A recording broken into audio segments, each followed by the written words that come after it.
SCO की legitimacy, SCO का एक मान सम्मान है, उसके लिए आप राजनाथ जी कॉम्प्रोमाइज करो। नहीं, राजनाथ जी ने इस कॉम्प्रोमाइज करने से मना कर दिया, बोला हम कोई कॉम्प्रोमाइज नहीं करेंगे। और इससे एक बात तो बिल्कुल साफ हो गई है, उसने राजनाथ सिंह जी ने वॉकआउट कर लिया। मतलब वॉकआउट का मतलब है हम आपसे एग्री नहीं, और हम यहां बैठ के आपकी चाय कॉफी नहीं पियेंगे। अगर हम आपसे एग्री नहीं है, वॉकआउट किया सर ने, बहुत आभार राजनाथ जी, बहुत सर, दिल खुश कर दिया आपने। वॉकआउट का मतलब है अगर हम आपसे एग्री नहीं, हम यहां बैठ के चाय कॉफी नहीं पिलेंगे, आपकी बात नहीं सुनेंगे। पहले क्या होता था, कोई बात नहीं यार, तुम सहमत नहीं हो, चाय कॉफी पीते रहो, सुनते रहो, हम क्या करें, जिहादी पाकिस्तान क्या कह रहा है। और ये इशाक डार बैठा था वहां पे, और इनका ये वेंगी वेंगी जितने भी थे सब बैठे थे, बोला भाई हम बात नहीं सुनेंगे, अगर हमें बात समझ नहीं आती, जय माता दी, लो पकड़ो अपना कागज, हम चले। मतलब ये भी भारत का एक नया एग्रेसिव स्टैंड है। भारत पहले बैठता था, अरे कोई बात नहीं, हम एग्री नहीं कर रहे, एग्री टू डिसएग्री करते, आपकी बात सुनते नहीं, बात नहीं सुन रहे, बात नहीं समझ रहे, चलो निकलते चलो। ये पहले बातें अमेरिका, रशिया और मेरे लगता है इजराइल के सिवा कोई देश करता नहीं था। भारत ने उस क्लब में अपनी एक मोहर जो है वो हमने लगा दी है। क्योंकि अब मैं बताइए, गलवान के बाद हमने एक लेसन सीखा है, गलवान के बाद हमने एक लेसन सीखा कि किसी भी भारतीय का बहा हुआ खून, किसी भी भारतीय सैनिक का बहा हुआ खून जाया नहीं जाएगा। और ये दुनिया भर के लोग समझ लें, जो जहां बैठा, बीजिंग में बैठा हो या बगदाद में बैठा हो या आपके बर्मिंगम में बैठा हो, एक चीज बहुत क्लियरली समझिए, इन लेजिटिमेसी के नाम पे, इन कंसेंसस के नाम पे, अगर आपको लगता है कि भारतीयों का बहा हुआ खून जाया जाएगा, भारत कॉम्प्रोमाइज करेगा, नहीं करेगा। ये मोदी है, ये मोदी सरकार है, ये मनमोहन सिंह जी की सरकार नहीं है, कोalition धर्मा वालों की सरकार नहीं है, कॉम्प्रोमाइज नहीं होगा। भारत की रेजिलियंस नहीं दिखाई जाएगी अगले दिन। भारत की रेजिलियंस देखो, बेचारा गरीब आदमी काम पे जा रहा है कि भाई कोई बात नहीं, मारो इसको। ये एक नई चीज हमने जो करके दिखाई है, इस चीज से इनको बहुत तकलीफ है भाई साहब। ये अब एक बात बताइए, इसमें एक चीज तो अब क्लियर आ गई है, अब ये तो आप मानेंगे कि एससीओ में भी अब तो लोग ये कहेंगे ना कि एससीओ में भी अंदर कॉन्ट्रडिक्शंस तो है। अब ये नहीं कह सकते कि एससीओ में कंसेंसस है, एससीओ में भी कॉन्ट्रडिक्शंस है। ये एससीओ ने, पहले आप याद करिए, इन्होंने इजराइल के खिलाफ स्टेटमेंट दिया था, भारत का नाम घुसाया था उसमें, जायसवाल जी आए, जायसवाल जी ने कहा भाई किसने बोला तुम्हें स्टेटमेंट देने को, हमारी जो पोजीशन थी हमने क्लियर कर दिया था। वैसे भी मुझे ना ये एससीओ पे ज्यादा भरोसा नहीं, ये चाइना रन ऑर्गेनाइजेशन है, ये चाइना का बैकग्राउंड प्ले ग्राउंड है। I don't have a great hopes and on this SCO. और ये मेरा आज का विचार नहीं, मेरा शुरू से विचार था, मुझे सालों से देख रहे, आप जानते मेरा एससीओ पे कोई नहीं था। अब तब भी भारत ने कहा था, आपने जो स्टेटमेंट दिया वो हमारा स्टेटमेंट नहीं होता, ये आपकी जो राय है भारत की राय नहीं होती। और साहब आप अपनी राय हम पे थोप नहीं सकते, यू कैनॉट इम्पोज योर राय ऑन अस। और आज जो क्लैरिटी है हमारी क्लैरिटी है नेशनल इंटरेस्ट। जो भारत की क्लैरिटी और प्रायोरिटी है वो राष्ट्रीय हित, नेशनल इंटरेस्ट के हित में जो होगा वही हमारी प्रायोरिटी है, और उसी पे हमारी क्लैरिटी है। अगर वो आपको समझ आती है ठीक है, अन्यथा जय माता दी, कोई प्रॉब्लम नहीं, आप जो करिए मानिए करिए। ये एक नई चीज जो मुझे देखने को पाई है। और एक और चीज हमें बताई जाती थी, भारत को एक और चीज बताई, कहते हैं भाई देखो, अगर तुम्हें एलाइज रखने हैं, अगर तुम्हें ग्लोबल फोरम्स में रखना, तो ना अकोमोडेट करना सीखो, रेस्ट्रेन रेस्ट्रेन रेस्ट्रेन, ये आपने वर्ड सुनो, बहुत गंदा वर्ड है, रेस्ट्रेन रेस्ट्रेन, अकाउंटेबल बनो, लोगों की बात सुनो। उससे क्या होगा जी, उससे तुम्हारे एलाइज बनेंगे, उससे तुम्हारे मित्र बनेंगे। घंटा मित्र नहीं बनते उससे, घंटा मित्र नहीं बनते उससे।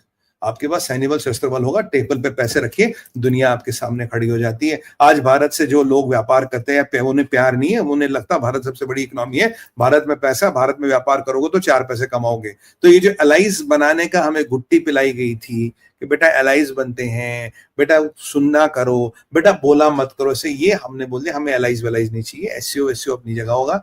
भारत, एससीओ की लेजिटिमेसी भारत से है। अगर कल को भारत और रशिया उसमें से निकल गया तो बॉयज क्लब लगेगा, वो GF-17 क्लब लगेगा। GF-17 है ना, हाँ GF-17 का मतलब पता क्या, जंग फाइटर अंडर 18। तो ये अंडर 18 का क्लब लगेगा अगर भारत और रशिया उसमें से निकल जाता। तो हमने जरा चाइना को बोला ये जो तुम्हारा फ्रेंडली नेबरहुड क्लब है, इसको जरा औकात में डालो भैया, अगर हम निकल गए तुम्हारा क्लब बच्चों वाला क्लब रहेगा और हमें इसकी जरूरत नहीं है। और ये जो एससीओ की हिपोक्रेसी थी, जहां चाइना और पाकिस्तान को लगता था they can get away with anything, कोई बोलता नहीं था पहले। एक बार मोदी जी ने बोला था ऐसे, बोला कम make in India, Xi Jinping ऐसे बैठा था। तब से शी जिनपिंग मोदी जी के साथ बैठता ही नहीं। पता नहीं मोदी जी कौन सा बम फोड़ दे, पता नहीं मोदी जी कौन सा धमाका कर दे और शी जिनपिंग की शक्ल इतनी सी रह जाएगी। मतलब, और ये पाकिस्तानी वहां बैठे रहे। पाकिस्तानियों को लगा हिंदुस्तान से बलोचिस्तान घुसवा के उनका मिशन ऑब्जेक्टिव अचीव हो जाएगा भाई साहब। और भारत का क्लियर मैसेज है, अगर आपको ब्लड शेड पे कंसेंसस बनाना है, ब्लड शेड को पे कंसेंसस बनाना है कि कुछ नहीं हुआ, ये घटनाएं होती रहती हैं भाई साहब, we are not interested in that, we are not a part of that group. If you think bloodshed होना is okay and you make a consensus, it was a terrorist attack, it happened, हुआ जी, गलती हो गई, हम उस पर जांच करें, नहीं।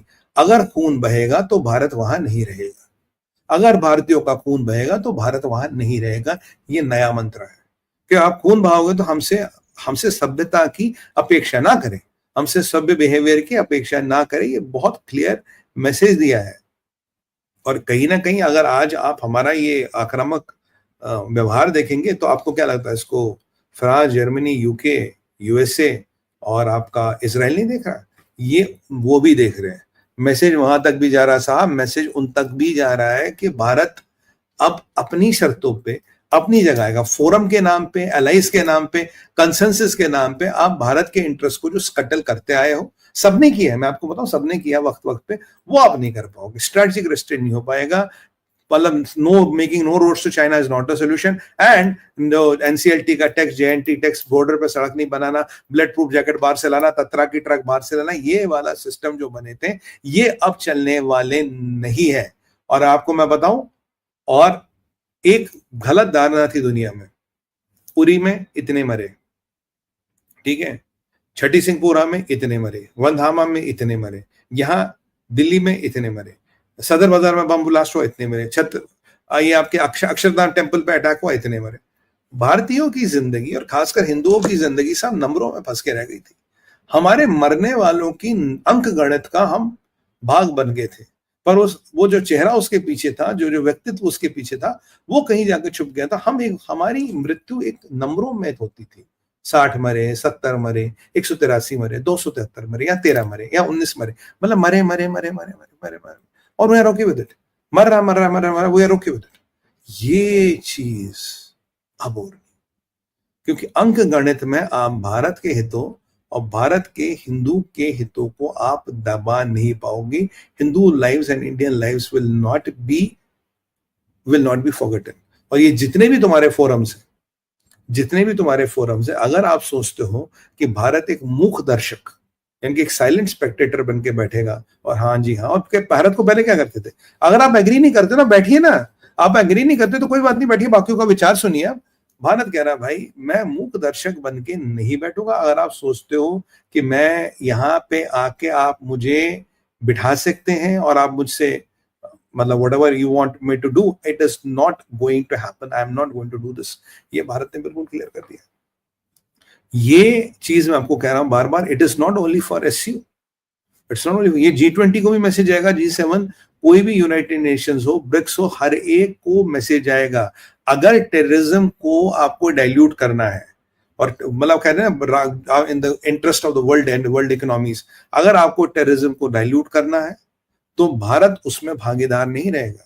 और सीधी सी बात है, टेररिज्म का एपिसेंटर कहाँ है? टेररिज्म का एपिसेंटर है पाकिस्तान।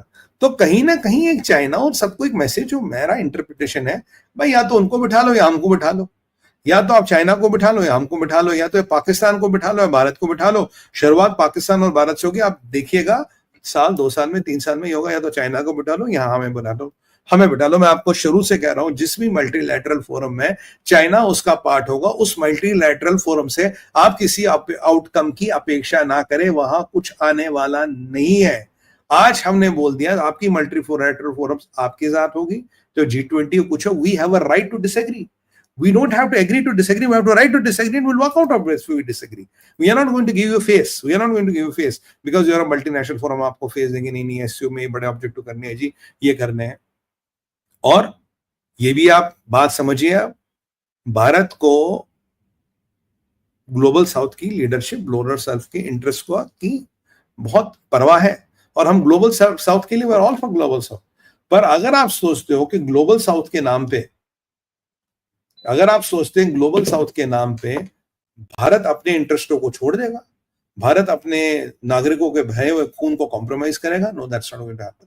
इनको लगता था ये मोटा मोटा